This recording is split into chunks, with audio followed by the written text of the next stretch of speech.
Burundi-Rwanda row, another escalation in regional tension. Burundi and Rwanda are having a lot of loggerhead and they never seem to get along. Occasionally, they will be at each other's neck trying to strangle one another. it's such a pity to see these two African neighbors always having a quarrel among themselves. But let's continue. Burundi severed relations and closed its border with Rwanda early this month, accusing Kigali of backing Burundi insurgent in DR Congo. Burundi's recent closure of its border with neighboring Rwanda is an ominous development in Rwanda's already tense relationship with its neighbors, say analysts. Both countries belong to the East African Community, an eight-member regional economic bloc whose overall ambition is to form a political federation.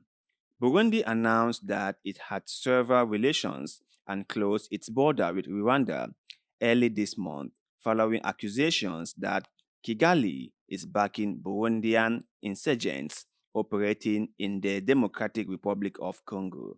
The closure comes about 2 weeks after Burundi's president Evaristus accused Rwanda of backing the Red Tabara rebel group, a charge Rwanda denies. The rebel group waged a war against Burundi's government in 2015. In the latest development likely to increase tension, Rwanda on Monday accused President Evaristus of inciting division among Rwandans and jeopardizing peace and security in the Great Lake region.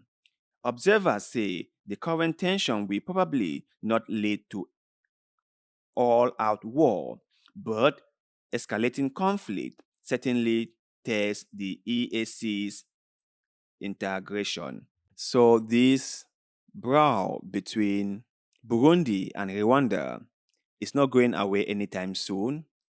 They are accusing each other and they do not seem to get along. Let me just say this, right? I think the only way they can resolve this is to have a negotiation, a frank dialogue among themselves, and to really discuss what they both want for themselves. Because this throwing of accusation back and forth is not helping anyone.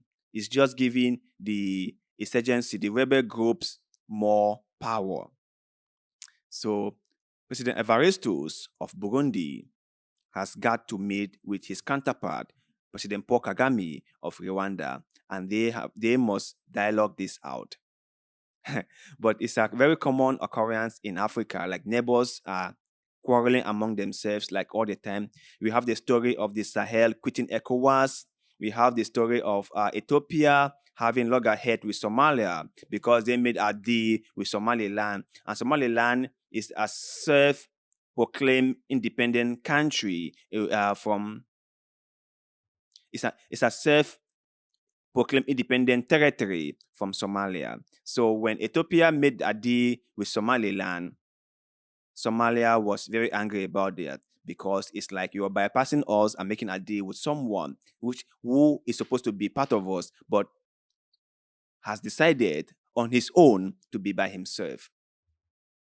So we hope all these issues can be resolved in a peaceful manner. But let's continue with our next story for the day. Russian troops deployed to Burkina Faso. Yeah, Burkina Faso is seeking a lot of help from Russia. And I know Burkina Faso is suffering from jihadist movement in the countries, and the jihadists are really, really affecting the smooth running of the country. That is for sure. But like I have said before, right? A child who is carried on the back does not understand how challenging a journey is. A child who is being spoon fed does not understand how difficult or how long it takes to cook a meal. Until that child is led to walk by themselves, they will never understand what it takes to make the journey. So I have said this before, and I understand that the security challenge in Africa is great. Like in the Sahel region is something that is very, very concerning. That I understand. But I just think that kicking out the French while welcoming the Russians is like exchanging Peter with Paul. That's just my own take. I really do not think that in the 21st century, we should be calling for outsiders to help us with our security issues. Because my worry is, what if Russia come to Africa? I mean, their military come to Africa, and then we ask them to go, and they said no. Because remember, he who has the guns call the shots. What if they come in and start destabilizing our nations? What if they came in and start doing things that are not in line with our core values and principles? What if they came in and then after having a foothold in Africa and then refused to go? What are we going to do? We are saying that we want to be on our own. We are saying that we want to be independent. We are saying that we want to be able to handle our problems ourselves. And while saying that, we are asking for outsiders to come in and help us. Does that really portray us as individuals who want to be independent? Does that really? So let's continue. A contingent of Russian military personnel flew into Burkina Faso's capital, Ouagadougou, on Wednesday in what appeared to be the first significant deployment of Russian troops to the West African country, two foreign security sources said on Tuesday. The junta-led country's relations with Moscow have been in the spotlight since it booted out French troops in early 2023, fueling speculation it would deepen security ties with Russia, like neighboring Mali, where Russian Wagner mercenaries operate. The foreign sources in Ouagadougou did not have further details on the apparent deployment. The African Corps channel on the Telegram messaging app, which claims affiliation with Russia's defense ministry, said a group of 100 servicemen had flown to Burkina Faso to ensure the safety of the country's leader, Ibrahim Traore, and Burkinabe people. A further 200 would be deployed in the near future, it said on Wednesday. The Russian Defense Ministry did not reply to a request for comment. Photos posted on Telegram on Wednesday by African Initiative, a pro-Kremlin Russian news agency that covers African affairs, show men in army fatigues unloading equipment from a plane with a Russian flag and a blur number on its tail. African Initiative said the photos showed the arrival in Ouagadougou of the 100 Russian servicemen who, it said, would also train their Burkinabe counterparts and help patrol dangerous areas. Reuters could not immediately the photos or the information. The deployment would add to Western concerns about Russia's widening influence in Africa's Sahel region, where a series of coups have swept Moscow-friendly juntas to power in Mali, Niger, and Burkina Faso, reshaping a long-running regional conflict with insurgents linked to Islamic State and Al-Qaeda. Yeah, I'm happy that President Ibrahim Traore is taking the necessary steps to protect himself. I'm happy that he's doing whatever it takes for him to be safe and secure. But my point is, if you are going to be paying outsiders to protect you, it means you're going to always be in danger. What you should be doing is create a friendly environment, create a connection with the people in your own country. The only people who can protect you are those in your country. because those people love you and they want to see you succeed. But those people you are hiring to protect you, any day you do not pay them, they will go away. Their loyalty is not in love because they do not love you. Their loyalty is with the money you are paying them. That's just it.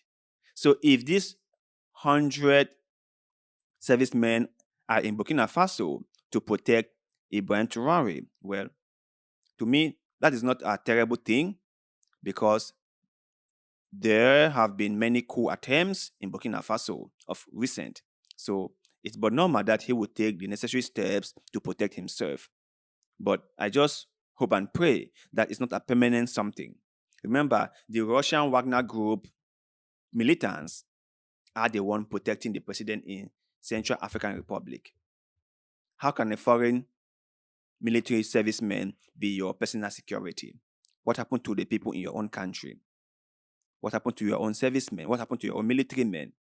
Why can't they protect you? Why can't they do their job? Why can't you befriend them? If you are thinking that they will stage a coup, maybe they hate you, then why can't you figure out a way to make all of you guys work together as a team? Bring them all in. Let them see the problem. Let them see what you are doing to solve the problems. And I'm sure some, not all, but some will fall in line. But paying foreign soldiers to be your personal security, I don't see how that can be a lasting solution. But you know what? Let's move on to our next story for the day. Egypt begins construction of its first nuclear power plant, Adaba. Yeah, I think it's past time we start having nuclear plants in Africa to provide us with enough electricity. I think we really need that in Africa, and we are really lacking this like a lot because many countries in Africa cannot even provide themselves with constant electricity, and this initiative to me is an excellent one. Egyptian President Abdel Fattah al-Sisi said Tuesday that the country and Russia are on a new brilliant page. He made that comment during a foundation laying ceremony for Egypt's first nuclear plant. Al Daba nuclear power plant will be built with Russia's State Nuclear Energy Corporation. El-Sisi said during the ceremony that El Daba will represent another positive development in Russian-Egyptian relations. He referenced the global energy crisis and supply chain issues as reasons for reviving Egypt's peaceful nuclear program. It contributes in providing safe, cheap, and sustainable energy that helps in reducing our dependency on fossil fuel and avoiding the fluctuation in its price, he added. Russian President Vladimir Putin emphasized his country's commitment to modern industries and bilateral cooperation. We will contribute to the creation of modern industries, qualified jobs, and the solution of social issues. We will do this together since the new energy system allows us to do all this. This is truly a flagship project in the best traditions of our bilateral cooperation, Putin said during the ceremony via video link.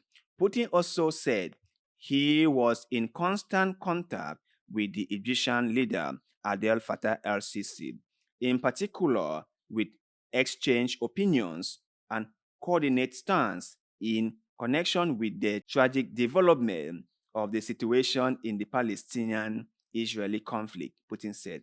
A senior Egyptian official recently said Egypt and Qatar, which have broken past agreements between Israel and Hamas, are developing a multi-stage proposal to try to bridge gaps in the process.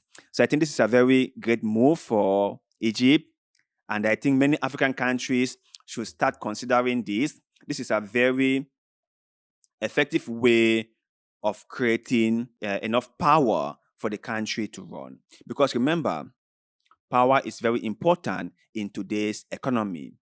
We need power for almost every single thing. And he who has that in abundance has enough chance of creating wealth. You can have a vibrant economy without power. You can have a vibrant economy when you are having power outages all the time. Nigeria, I'm looking at you. You need to get your things in order. You need to get a power plant for yourself.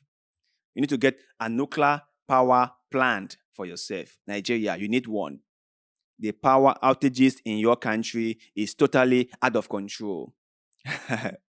So we wish Egypt and the Egyptians all the best in this new development.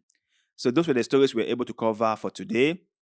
And we would like to know which of them really resonated with you. And please, if you haven't subscribed to this channel, do that because that helps us a lot and we shall ever be grateful to you. And also, do not forget to like this video, share the video. Let us know in the comment section below what you think about our programs. Okay. And one more thing, if you want to know why I do videos like this, why I cover headlines of stories from our beloved continent, Africa, just send me a question in the comment section below and I will get back to you as soon as possible. So thank you very much for watching. Thank you very much for supporting the program. We really appreciate it. We are really counting on your support to build this into a very huge show. Thank you very much once again. See you in the next one. Goodbye.